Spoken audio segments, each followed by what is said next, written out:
Pag-usapan natin ang donasyon sa kampanya at ang pagtanggap ng milyon-milyon mula sa pribadong tao. Bakit si Senador Marcoleta lang ang nakikita ninyo? Silipin din natin ang Malacanang noong 2022. Si Pangulong Bongbong Marcos nakatanggap ng 624 milyon mula sa pribadong donor.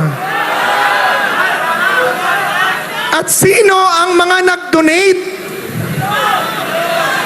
Si Secretary Anton Lagdameo na ngayon ay Special Assistant to the President. 247.32 million pesos. Ano siya ngayon? Espesyal na assistant ng Pangulo sa Malacanang Gabinete. Pangalawa, si Mel Robles nag-donate ng 30 milyong piso. Ngayon, siya ang General Manager ng PCSO. Ikatlo, si Secretary Francisco Chu Laurel Jr. nag-donate ng 30 milyong piso sa partido. Ano siya ngayon? Kalihim ng Department of Agriculture.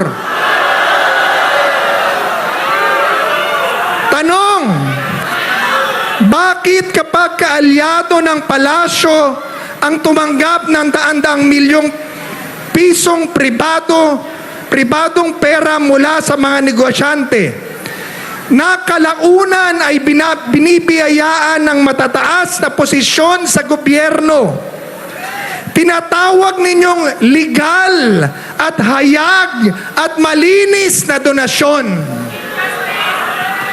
Pero kapag ang isang tapat na mambabatas tulad ni Marcoleta ang tinulungan ng mga kaibigan para sa kanyang advokasya, ginagawa ninyo ng kriminal ang kahulugan ng pagkakaibigan at tinuturing ninyo itong indirect bribery.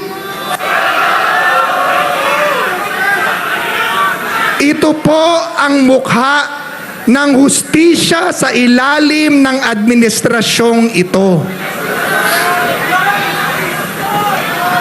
Kapag kakampi, may proteksyon.